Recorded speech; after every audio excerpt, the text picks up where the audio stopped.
Now it's time for Toker Talk Radio, the voice of the marijuana nation. What are you people? On dope? Where you can toke. I inhale frequently. Or you can talk. I experimented with marijuana and didn't inhale. Or you can toke and talk. 10 federal criminal penalties for possession of up to 1 ounce of marijuana. While we talk about toke on Toker Talk Radio. So, by the way, when it comes to pot, if you're 40 years old, you live in a log cabin in Oregon, you got 12 giant pot plants in your backyard, have a ball. Live from beautiful Portland, Oregon at Rolla J Studios. Hey, this is great. Freedom. Yes, not cannabis. Plus your calls live at 971-533-7111. They're walking on their pants with their cap on backwards, listening to Enema Man and Snoopy Poop Dog. What's to keep somebody from getting all potted up on weed and then getting behind the wheel? Gag weight theory doesn't work. It's a reality.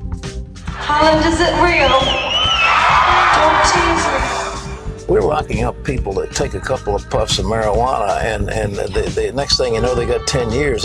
And now, here's your host, the guru of ganja graphics, the sultan of sativa statistics, and the worst nightmare of a reefer mad prohibitionist. A polite, perspicacious, productive pothead with a propensity for PowerPoint. Radical Russ Belville. Hey, welcome back, everybody. It's hour 2, time for Toker Talk Radio, where we're not going to take your calls today. I'm not going to take calls today because I got to do other segments because I played that professor's speech in the first half hour. So, I'm gonna do the talking. Besides, tomorrow we've got Kevin P. Saunders calling in. He is a proponent, I believe a proponent of MCLR, who's going to have 8 uninterrupted minutes to convince y'all that I am wrong about my support for the Sean Parker initiative, and that instead you should vote against that, and you should instead vote for true legalization with MCLR. Or maybe it's CCHI, or maybe it's one of the other 5. I don't know. But whatever it is, it's not Sean Parker, not the one that already has over $1 million behind it and the support of the lieutenant governor and, 2 major drug reform organizations, and legalizes pretty much what Oregon, Washington, Colorado, and Alaska have legalized, except in the ways that it's better. Forget that. Vote against that and pick something that's not funded. But anyway, you'll get to hear from him. I shouldn't put words in his mouth, right? You'll hear from him tomorrow at 4. 8 uninterrupted minutes of true legalization coming at you on tomorrow's show. And that follows our extended interview tomorrow with Mark Emery and hopefully also Jody Emery on the show. We'll have plenty to discuss, probably in that same perspective of true legalization. Mark's got some pretty strong opinions on it.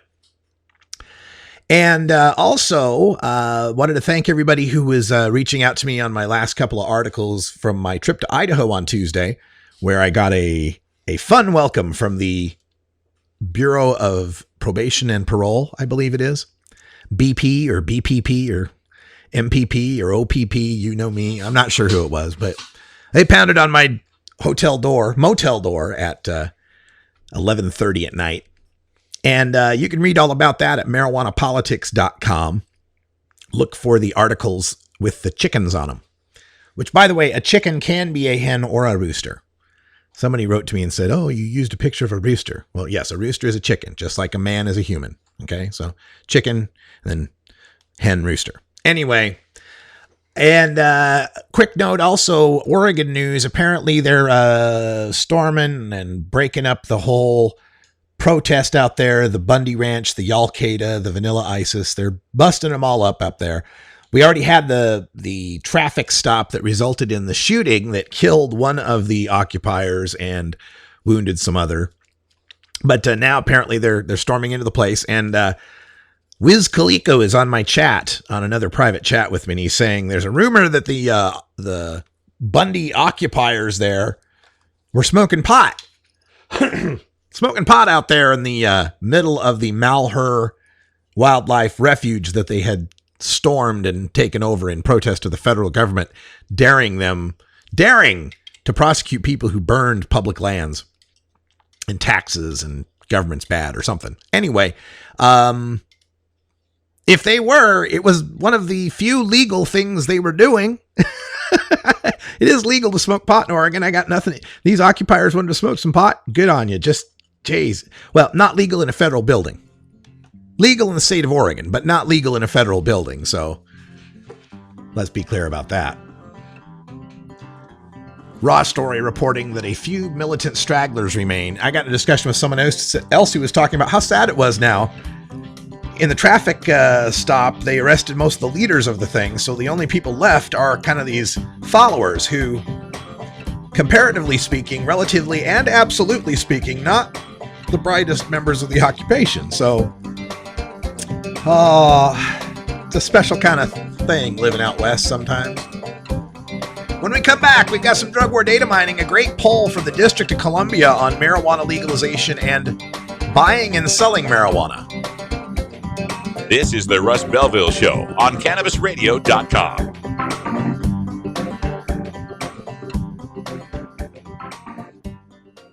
Dr. Dabber, hurry! Its temperature is shooting past 1,000 degrees Fahrenheit. It's burning up. I'm afraid for this little guy, it's just too late. What caused the problem? Only Dr. Dabber can maintain the perfect temperature for a smooth-tasting, slower burn. This standard vaporizer lost all of its health benefits, sending it up in smoke. So you're telling me that most vapor pens burn so hot they produce smoke, not vapor? Correct. Keep away from those standard vaporizer pens and turn to Dr. Dabber. Doctor's orders. Less heat, more flavor. You're not high. You're listening to the Russ Belville Show on CannabisRadio.com. I said, on this program, what do they want? My grandchildren and the monster. Did I scare you? Okay. Maybe you're high, too. Ignite the conversation on some trending topics along the Cannabis Radio social media network. Join our crew of thousands on our Cannabis Radio page on Facebook or at Canna Radio, CANNA Radio on Twitter. Plus, look for our Facebook and Google Plus pages for all of our original programs and connect with Dr. Dina, Kyle Cushman, Dr. Mitch Earlywine, Nurse Heather, Doc Rob, the hosts of Ganjapreneur, and more. Connect with the growing Cannabis Radio social crusade at Canna Radio on Twitter or search for Cannabis Radio on Facebook, Google Plus, and Instagram and grow with us. Imagine life without taxes. Let New Era Certified Public Accountants, NewEraCPAs.com, handle your Cannabusiness 280E and tax strategy. Get your business prepared with New Era CPA's Cannabis Finance Bootcamp. NewEraCPAs.com, with years of experience in the industry, we are one of the nation's leading accounting firms for growers, dispensaries, and ancillary companies from Washington to California. NewEraCPAs.com.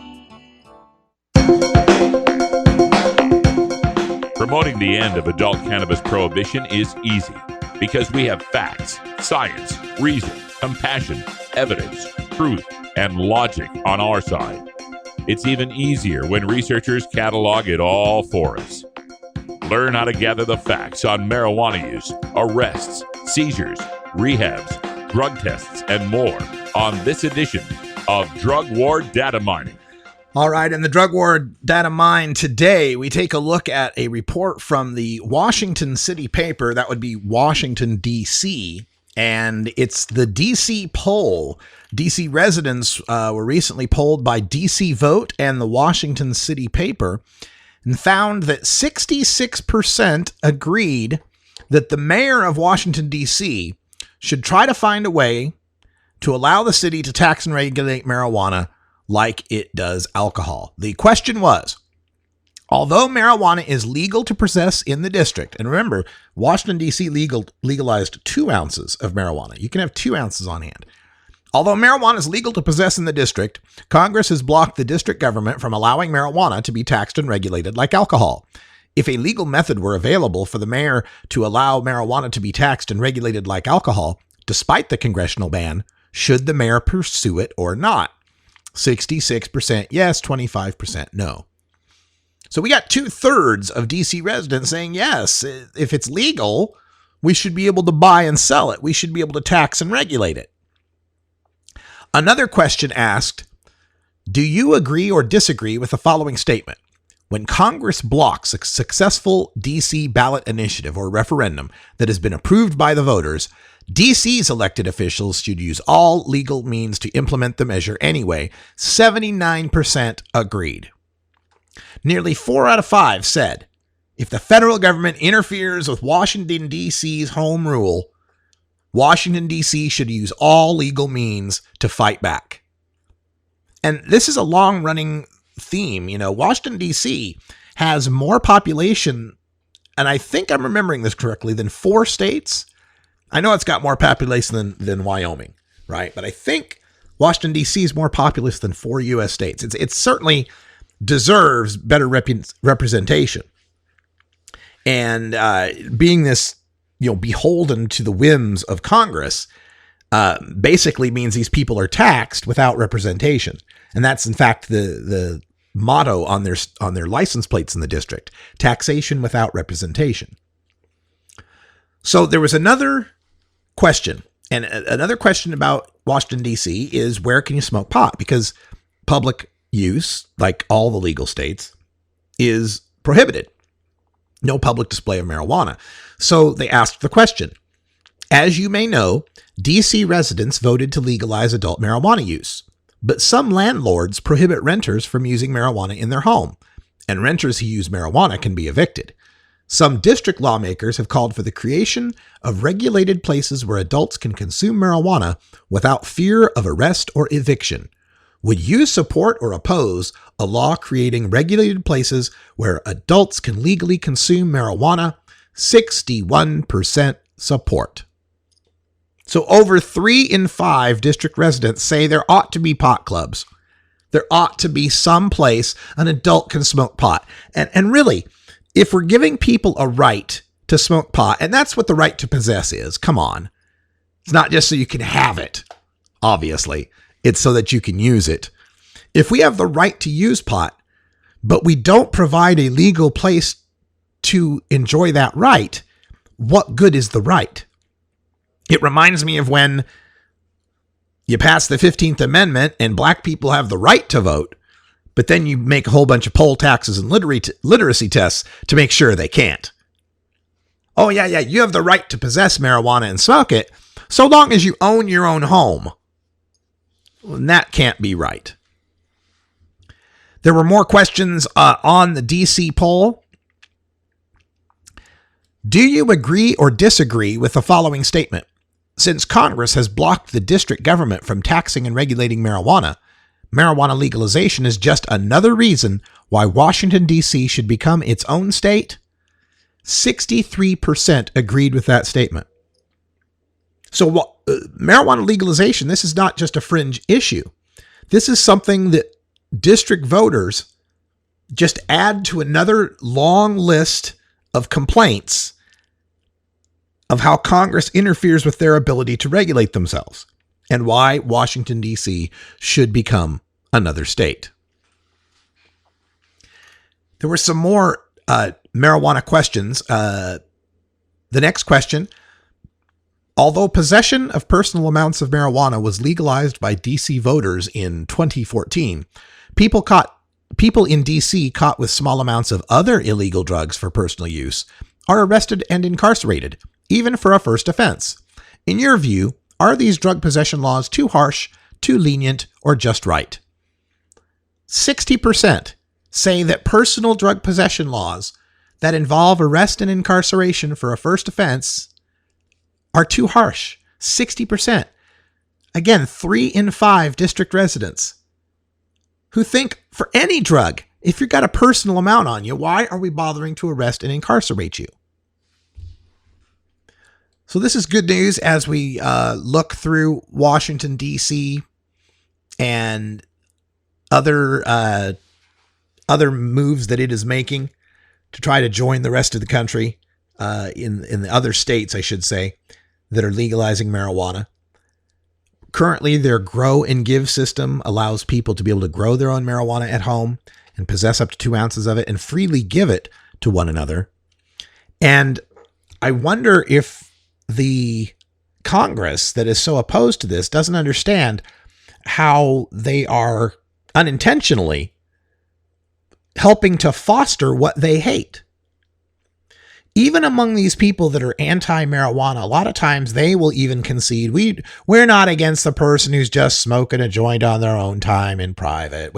That's not, we want to get those dealers. We want to get those guys that are selling the marijuana. The drug dealers, the big bad drug dealers. But even by that measure, what they're doing is completely counterproductive. When Washington, D.C. legalizes the possession and the cultivation and free sharing, quote unquote, of marijuana, it just became miles easier to be an illegal marijuana grower who sells weed. You can possess it. You can run around possessing it. Used to be, if you were holding enough marijuana, that could be possession with intent to deliver and you could get busted. But now you can hold up to 2 ounces of it. Now you've got a whole customer base that once they've gotten the marijuana in their hand isn't afraid of being busted. Nothing you can use against them to get them to roll over and snitch on who sold it to them. The whole world of underground marijuana dealing just became a whole lot easier and less risky. It's actually a better market for the person selling bags. This is the folly of decriminalization wherever it's tried. Decriminalization being the idea of let's not punish the possessor, the small-time user. We'll just give them a slap on the wrist, if anything. And of course, Washington, D.C.'s would be the greatest decriminalization you could possibly have. That is, it's legal to possess and to grow and to share. But without legalizing the market to go with it, you've just now made a whole new, much emboldened customer base for the current illegal dealers. So by continuing to block DC's attempts to tax and regulate the buying and selling of marijuana, you continue to allow the buying and selling of marijuana to be conducted by the criminal element that raises no money for the district that you want to be self-sufficient, I would presume. Another interesting side note in the poll, and this has nothing to do with marijuana, but it asks the question as to whether or not the mascot name for the Washington football team, which is a dictionary-defined racial slur, do they consider that racial slur to be offensive? These are residents of Washington, D.C., for whom that racially slur football team plays. Their fans, 58% found it offensive. 58% of the people in Washington, D.C. consider the Washington, D.C. NFL team's name offensive. Remarkable, huh? All right, we're going to be taking a break here at 20 after, and a reminder here that on tomorrow's show, half past in the first hour, we're going to be talking with Mark Emery and hopefully also Jody Emery from Vancouver, British Columbia, the cannabis culture headquarters, and Pot TV and all that. We'll also have a 8-minute segment featuring Kevin Saunders, a follower of mine on Facebook who thinks I'm completely wrong about supporting the Sean Parker Initiative, and I've agreed to let him speak for 8 minutes uninterrupted on why we should oppose the Sean Parker Initiative. And then, if necessary, afterwards, I'll debunk whatever falsehoods might have come across. And if going by his posts, man, if he's going to bring the stuff that he's been posting on Facebook, it's going to be pretty entertaining. So stick around for that. And this, of course, is our penultimate show from Rolla J Studios here in beautiful Legal Potland, Oregon. I'm looking around at an empty studio, nothing on the walls, boxes full of equipment and packing stuff and all the gear, getting ready to put that into a storage unit over the weekend. That's how I'll be spending my 48th birthday on Sunday. That's right. I turned 48 on Sunday. And I don't know, I guess that's a good age. Good thing I'll be, washing walls and cleaning toilets and mopping floors for my birthday and watching the Pro Bowl, I suppose. Should be a good time. From then, we're going on the road, folks. It's going to be fun.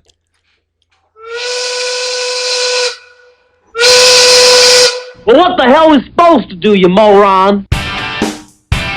Yeah, we're heading on the road. I will be in San Francisco on Valentine's weekend. Not going to make it to the Cannabis Cup next weekend.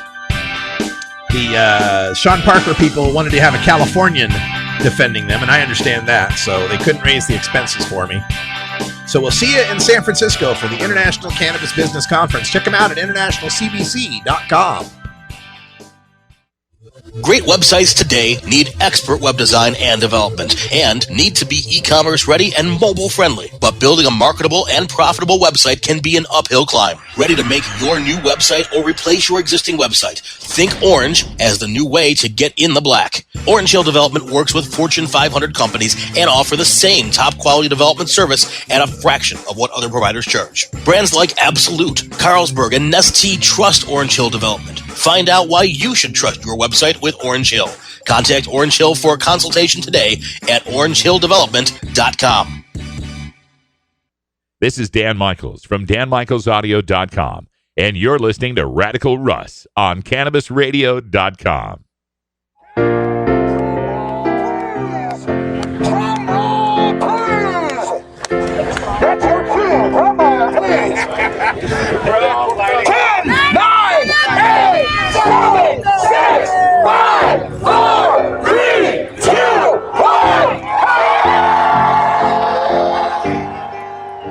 At midnight, July 1st, 2015, adult marijuana prohibition came to an end in Oregon. Immediately, over 400,000 adults who consume cannabis responsibly were no longer criminals. This is what freedom sounds like. Brought to you by Portland Normal.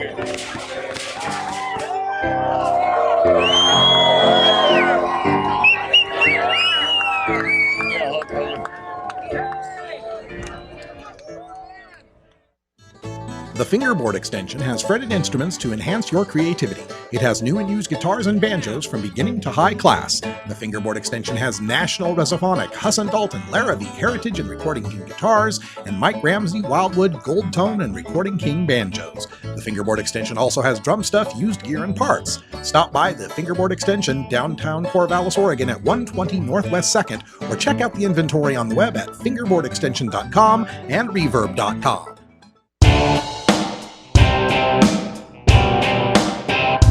We must wage what I have called total war against public enemy number one. I support a change in law to end federal criminal penalties for possession of up to 1 ounce of marijuana. That marijuana, pot, grass, whatever you want to call it, is probably the most dangerous drug. Some think there won't be room for them in jail. We'll make room. I experimented with marijuana a time or two, and I didn't like it and didn't inhale.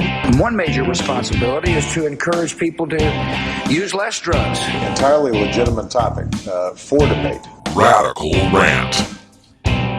Well, the push is on by the supporters of marijuana prohibition. They know 2016 is their Waterloo, with 5 states potentially voting on legalization. And now we know for sure Florida will once again be voting on medical marijuana. Nevada's already on the ballot for legalization.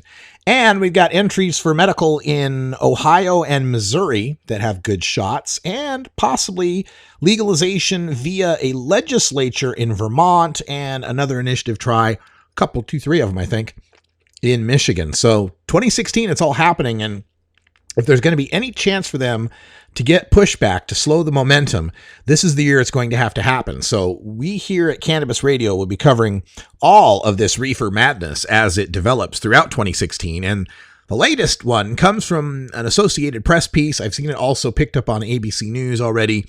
And that's about how Colorado legalized weed. Now all these illegal drug dealers are growing weed amongst all the legal weed, and they're supplying it out of state.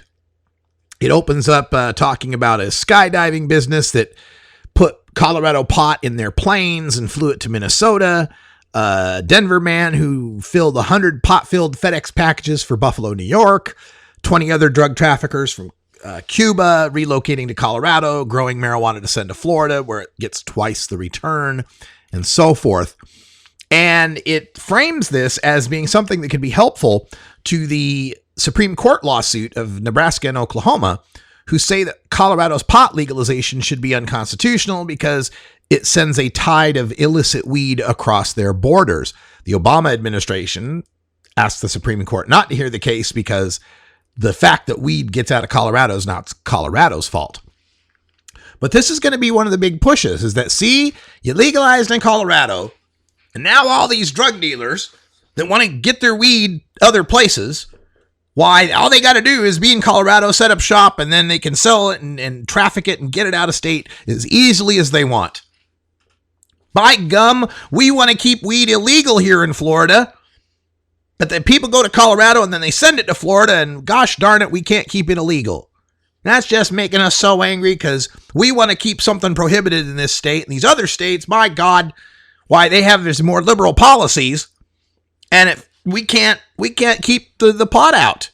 Well, we can try as hard as we want to keep the pot out, and it's not going to work because these other states have such liberal policies on it that it can't help but get out because there's a demand for pot here in Florida or Idaho or Nebraska or wherever the hell. People here keep wanting it, and, well, they can get a lot more money for it here because it's illegal here. It's harder to get here, and they can go to Colorado and get it real easy. Then they bring it over to our state, and they just sell it and make a whole lot of money. Folks, think about that entire scenario I just laid out to you, except change Colorado and weed to Virginia and guns, or Texas and guns. And again, I don't want to be on the one side or the other of the gun debate, but I'm just trying to make the point that if there's people out there who make the claim in these conservative states that, by God, we want to prohibit weed, and you have these liberal policies on weed, easy access to weed that prevents us from prohibiting weed, then that same logic's got to work for guns. You have a place like Washington, D.C. or California that wants to try to ban guns or certain types of them. And then you got states like Texas or Virginia that has more liberal policies on it. And people can make money by exploiting that difference in policy. And there's no stopping it from coming from, Chicago and Indiana. Same deal there, right? Chicago wants to have a more strict gun policy, but they can't maintain it because Indiana's got such liberal laws. So how about we come to a compromise? We could call it the redneck hippie compromise of 2016. or the Stoner Patriot Act. Stoner/Patriot Act, right? And I mean patriot in like U.S. patriots, not like the spying law, right? The Stoner Tea Party Act, whatever you want to call it, okay? And what it will say is that we recognize that there has to be a national level of regulation on both weed and guns. We have to recognize that what we've done in this country with respect to both of those consumer goods that there is an unquenchable demand for, in both cases, trying to regulate them state by state has been fruitless. And that in both cases, we need to have some national level standards so that everyone can share the same sort of right from state to state to state. Marijuana is safer than guns. I can see the new tagline. We can have new sets of bumper stickers. Marijuana is safer than guns. Whatever law there is for how well we can possess guns, that ought to be the law for weed, right?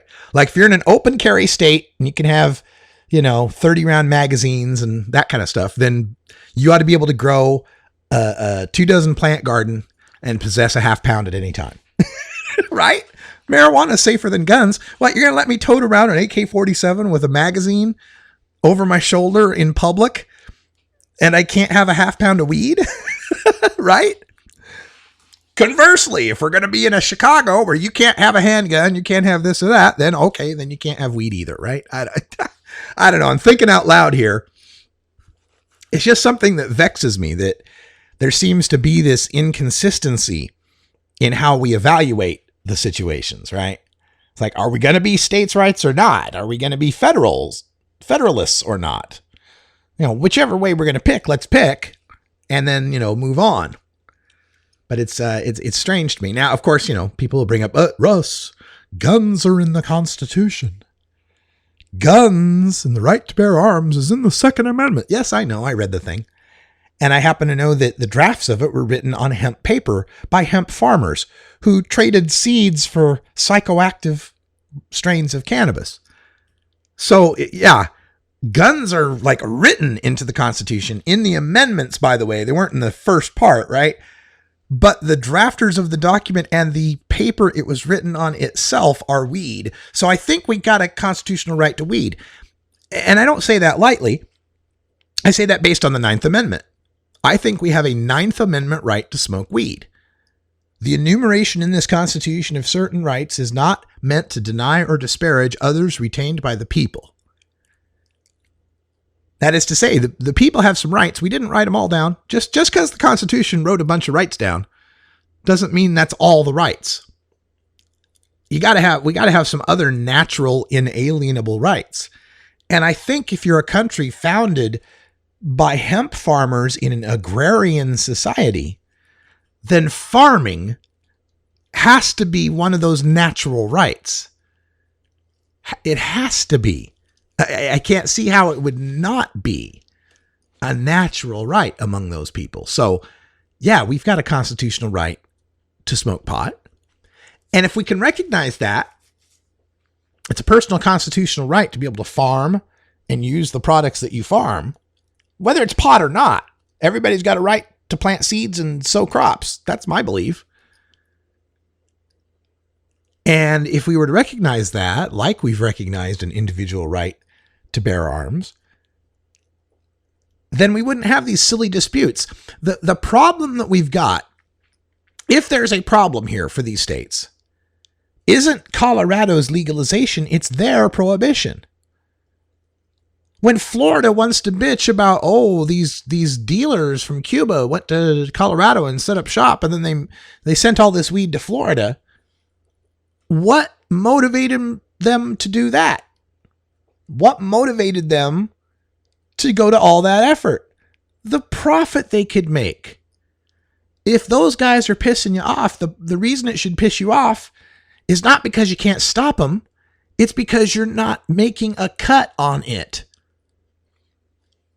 Inga Frickland, the LEAP speaker that I spoke with in Boise on Tuesday, had a great line where she said, cats like catnip.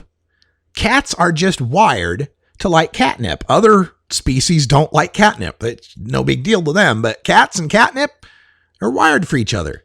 And similarly, humans like to alter their perceptions. You wouldn't try to prohibit cats and catnip, right? You just recognize it is, right? And the same with humans. We like to alter our consciousness. Always have. We were drinking beer before we were making bread. The first thing we figured out how to do with wheat was beer, not bread. We've always tried to, it's a natural part of being human. Not all humans do it, at least with chemicals. But almost all humans do it with something. They find a way to alter their perceptions, to alter their mood. Some of them do it through extreme exercise. Some of them like to gamble. Some like, watching soap operas, whatever it might be. Everybody's got a little of it in them. It's natural. And it will cause problems for some. Just like some people will over-exercise, some people will eat too much. Some people will be too promiscuous and risky. And we got to try to find a way to minimize the damage from those things, certainly. But what we don't do is add more damage to it by making it a crime that it isn't, by adding a criminal justice layer that doesn't need to be there. We should use our criminal justice system to stop us from harming others, not what we do to ourselves.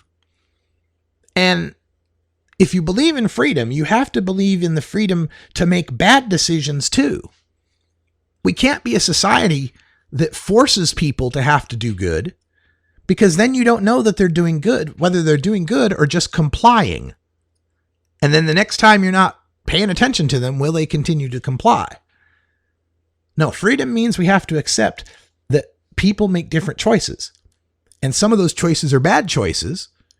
Some of those choices may be choices we don't like. But if you don't tolerate alternative lifestyles and tolerate people's choices to the extent that you can minimize the damage they cause others, then you just have to build more prisons. And that's what we've learned in the past 35 years in the United States. That's how we've accomplished getting the largest prison population in human history. Not just per capita, not just overall numbers, not just modern times. We are the prison country, the prison empire of all recorded human history.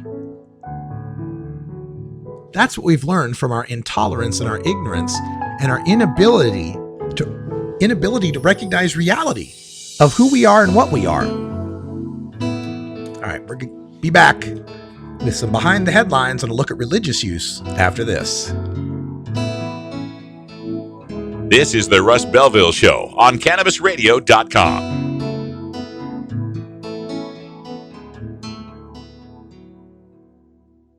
The next generation of vaporizers has arrived.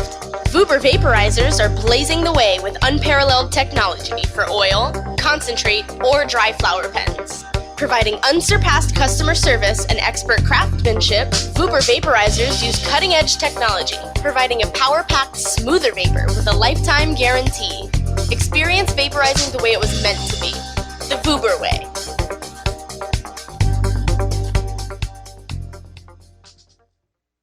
The Russ Belville Show on CannabisRadio.com, the National Wildlife Refuge for Marijuana Unicorns. Educator, author, and advocate Dr. Mitch Earlywine is here to tackle the burning issues. And I'm here to clear up the myths about cannabis and burn them away with science. CannabisRadio.com presents a no-holds-barred platform that seeks to redefine and revolutionize the entire scope of the cannabis culture while opening the door for more to join the cannabis crusade. Dr. Kevin Hill. You can't ignore the fact that, like alcohol, most people who use don't have a problem. So I think that you need to think about policy in that way while educating people properly about marijuana. I think that's the way to go. Burning issues, only on CannabisRadio.com. Imagine life without taxes. Let New Era certified public accountants, NewEraCPAs.com, handle your Cannabusiness 280E and tax strategy. Get your business prepared with New Era CPA's Cannabis Finance Bootcamp. NewEraCPAs.com, with years of experience in the industry, we are one of the nation's leading accounting firms for growers, dispensaries, and ancillary companies from Washington to California. NewEraCPAs.com. The world of cannabis is evolving at a frenetic pace. The Russ Belville Show gets behind the headlines to take a deeper look at breaking news in our Cannabis Focus. Today in the Cannabis Focus, we're taking a look at the lawsuit that has been filed by the Oklavu Native American Church. The person filing the suit is Joy Graves, who's an adherent of the church out here in Oregon. And the lawsuit is concerning the church or church members trying to send ounces of marijuana through the U.S. Postal Service to another church member in the state of Ohio.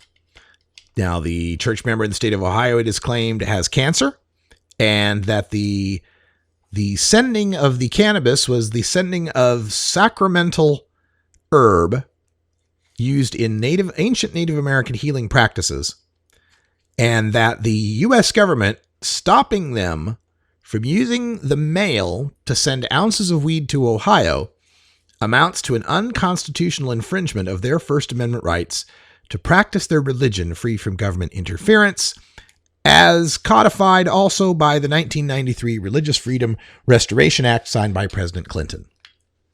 All right, so there's the facts. That's the setup on this. Now you got to start thinking about some of the particulars. The first thing is just the practical aspect of it, right?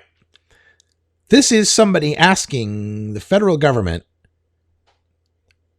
to have the right to be able to send weed in the mail to a state where it's not legal, from a state where sending it outside the state is illegal, and where sending it across state lines is illegal, but that they should have the right to be able to do that because they believe that it's a holy herb.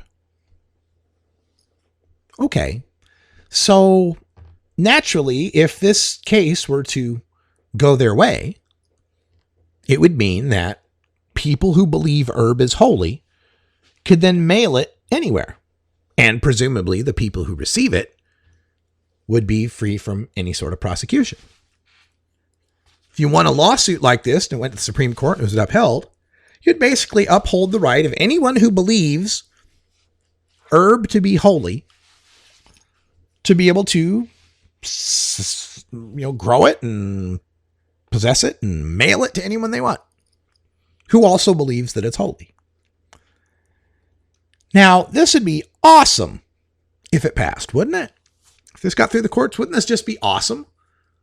Holy people could send holy herb back and forth all across the country as much as they wanted to. Now, of course, it does bring into question, what is it that proves that you think herb is holy? Well, there's all sorts of tests there, isn't it? How do you know that I'm legit? How do you know that I'm just some guy who wants to, send weed to people? That I don't really believe weed's holy. I'm just going to say that it's holy. I'm just going to fake it. I'm going to say weed's holy. And then I'm going to send weed to people in Ohio. And they'll say it's holy too. How do we prove whether or not they actually find it to be holy? In fact, there's so many people out there that like weed and would love to be able to send it to their friends back and forth across the country. Don't you think like almost everybody would claim that they think herb is holy? So how would we prove it? Well, maybe you'd have to be a member of this church, this Oklavu church. You'd have to be a member of it. And maybe, in order to join that church, I don't know, is there an application fee? Is there a cost to it? Is there a requested donation? I mean, in other words, if the court decided this way, that sending weed across country using the mail is perfectly cool as long as you're holy, but the only way we can tell you're holy is if you're a member of this particular church, boy, that would be a real financial benefit for that particular church, wouldn't it? You'd have a lot of people wanting to join that church, wouldn't you? And for many of them, they wouldn't really give a shit about whether herb's holy or there's a spirit or, yeah, sure, it's holy. There's a spirit. Here's your $50. Is that what you want your religion to become? Some sort of whore for people that want to use it to be able to trade herb across the country? I mean, that's one aspect of the whole religious church thing that just bothers me. And the other aspect is if that is the litmus test for me to avoid being prosecuted for my use of herb, how is that not government respecting an establishment of religion? If the government maintains there's a particular penalty for a particular act, but that penalty does not apply to people who belong to a particular church, how is that not violating the First Amendment? How is that not giving a special right based on one's religious affiliation? What if only Amish people were allowed to rob? Right? If you're Amish, you can steal. It's okay. If you're Amish, you can steal. That'll be fine. We'll let that crime go. We'll punish everybody else unless they're Amish. I can bet that a lot of thieves would start having funny little beards and suspenders and black hats, right?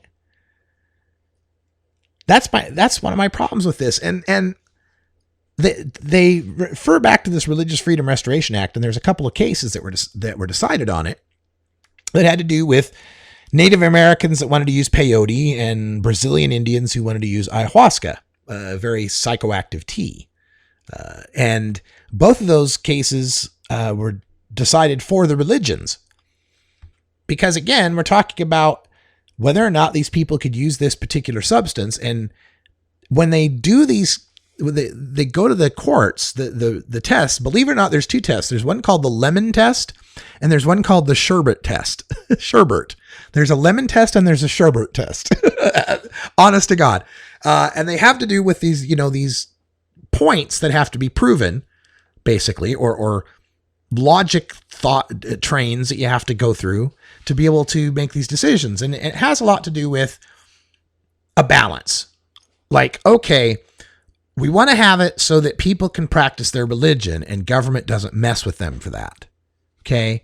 So if Muslim women want to wear a hijab and, the government's saying they got to take it off for their driver's license photo, we got to talk about that, because is the government overstepping its bounds, right? The government's got a legitimate interest to make sure we can identify people on government documents and such, but that religion has a particular strong interest among many of its women that it is immodest and unholy to not cover hair and just show the face, right? So how do you balance that?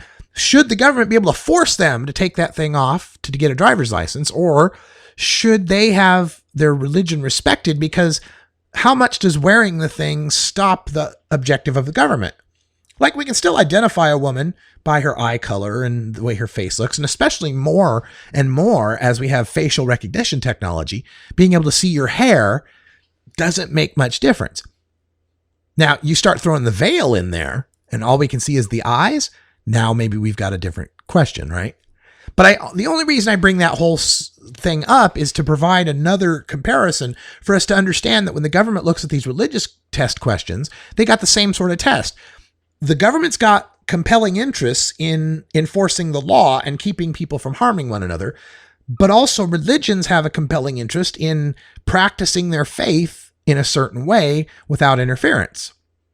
So the big obvious one would be to say, well, you belong to an Aztec death cult that believes in sacrificing virgins to the volcano god. But the government has the compelling interest to protect citizens, including virgins, from being murdered. And that, you do the balance, and it's really the government wins on that one. You can't have a religion an Aztec religion where you can sacrifice virgins, because the government's got to stop people from murdering people. But then when you get to the question of the ayahuasca or the peyote, the government's compelling interest is stopping people from doing drugs. Now, we can argue that that's wrong, that it shouldn't be their compelling interest, but right now it is. And it's under statute and treaty that it's their compelling interest. So the foundation might be suspect, but you have to accept the foundation exists right now, and the government's compelling interest is to stop people from doing harmful, dangerous drugs, of which peyote and ayahuasca are Schedule 1, the most dangerous drugs that there can be. Even though that's not true of those drugs either, that's what the law says. So their compelling interest, stop people from doing peyote and ayahuasca. The Native Americans and the Brazilian Indians, their compelling interest is, hey, this is a spirit guide thing. This is a hallucinogenic trip from which we gain much spiritual awakening and connection with the whole whatever it is. I'm not a religious guy, but that's their argument, right?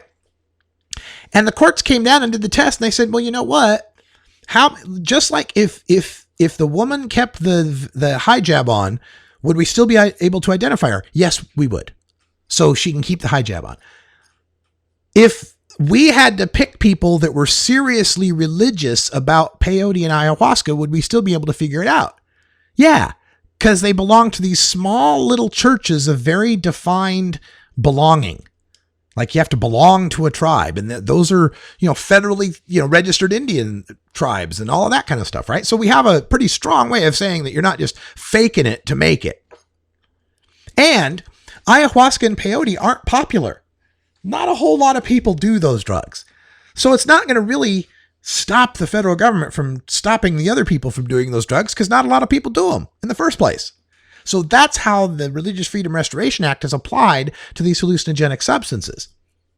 The problem is the cases so far that have come before the courts that have to do with cannabis do that same balancing test, and they find, the problem is it's not reasonably easy to identify who are the members of a particular cannabis church, because there's so many of them and so many people that start the Healing Church, the Herbal Church, Bob's House of Pot, whatever they call them.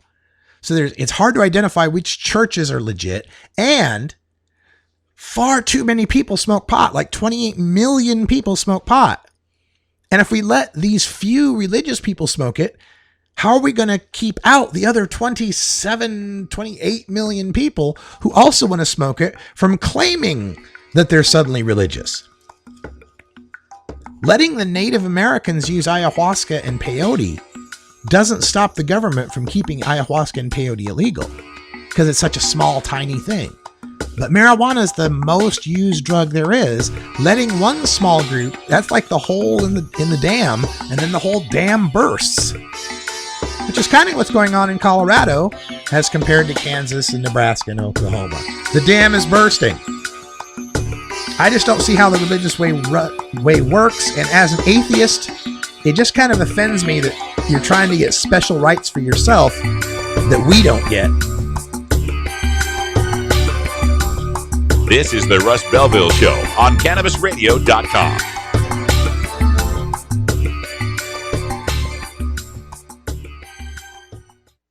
Great websites today need expert web design and development, and need to be e-commerce ready and mobile friendly. But building a marketable and profitable website can be an uphill climb. Ready to make your new website or replace your existing website? Think Orange as the new way to get in the black. Orange Hill Development works with Fortune 500 companies and offer the same top quality development service at a fraction of what other providers charge. Brands like Absolute, Carlsberg, and Nestea trust Orange Hill Development. Find out why you should trust your website with Orange Hill. Contact Orange Hill for a consultation today at orangehilldevelopment.com. You're not high. You're listening to the Russ Belville Show on CannabisRadio.com. I do not like them, Sam. I do not like green eggs and ham. Okay. Maybe you're high, too. NORMAL stands for Responsible Adult Cannabis Use. If cannabis use is causing problems in your life, consider taking a break or seeking medical assistance. Consider ceasing cannabis use if you have a family history of mental illness. Don't drive or operate heavy machinery while impaired by cannabis use. Cannabis use is not without risks, even though the risks may be far less than those posed by legal drugs. The Russ Belville Show is proudly sponsored by the Marijuana Business Association. The MJBA, called by NBC News the Cannabis Chamber of Commerce, is the fastest growing business association in the fastest growing industry in America. I've been working with the MJBA for years, and I personally invite you to join the MJBA. MJBA also publishes the popular MJ Headline News on Facebook and the MJNewsNetwork.com, and Marijuana Channel 1 on YouTube. Visit mjba.net for more details.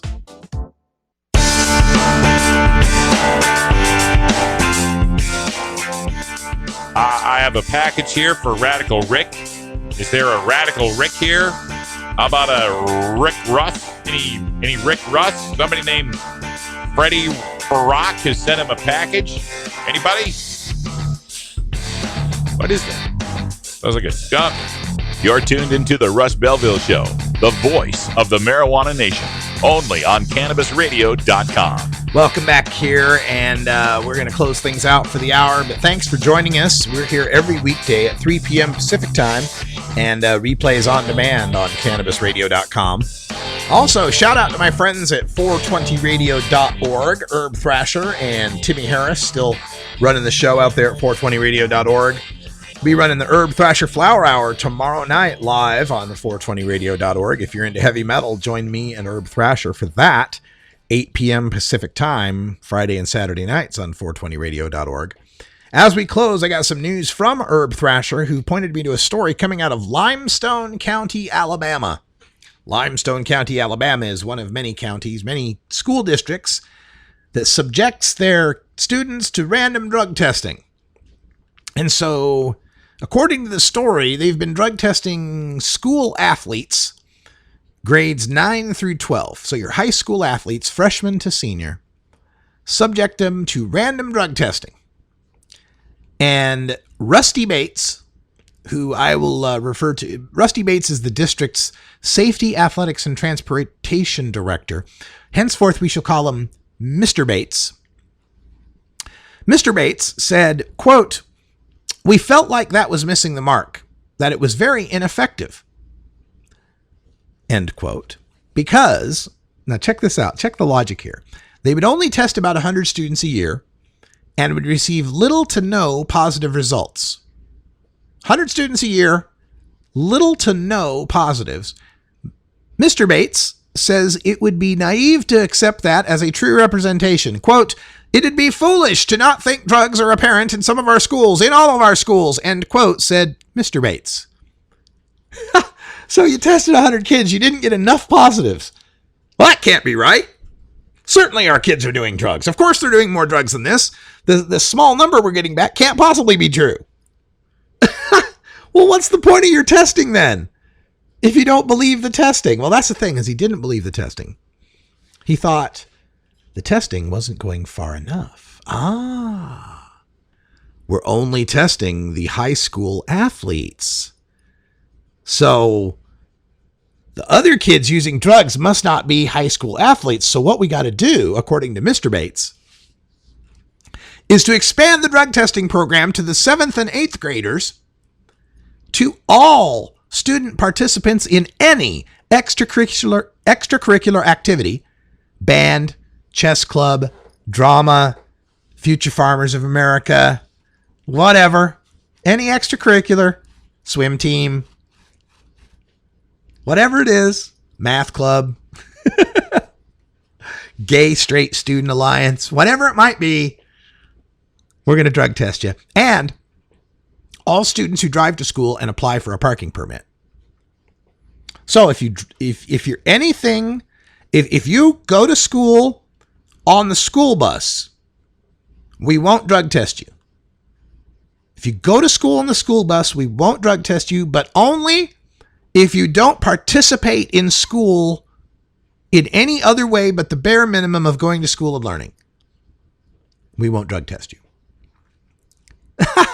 And if that wasn't bad enough, it had been up to this point that the kids had to go to a third-party location, some drug testing facility, to get tested. Now, they're going to do it on campus. They're going to do your piss test at the school if you want to be a 7th grader in the chess club in Limestone County, Alabama, according to Mr. Bates. So, of course, the justification, he says, Mr. Bates says, quote, "When peer pressure strikes down, I want them to use us as an out for saying, hey, I'm not going to do this," end quote. This is the old, peer pressure is so hard to overcome that the only way they can overcome it is if they're afraid of some punishment that we will mete out against them. No, you know what the drug testing does? Is it diverts the kids away from the marijuana and toward the alcohol and the prescription pills that don't show up as easily on the tests. It also fosters a sense of distrust between the students and their administrators, and takes kids that might be developing a problem or at risk of developing a problem and takes them away from what we know keeps them away from drugs, and that is extracurricular activities, a feeling of belonging and acceptance, and instead we isolate and punish them. If these kids test positive, the 7th graders, trying out for the chess club, they are suspended from their extracurricular participation for a year. A full year, they have to be out of chess club or band. Gosh, I wonder what those kids caught doing drugs are going to do with all that extra time. That's all the time we got for today. Thanks for joining us. Until next time, take care of each other, Tokers. This is the Russ Belville Show. The Russ Belville Show is blogging and podcasting daily at radicalruss.com. You take a seed, you plant it, you grow it, you dry it, you roll it, you smoke it.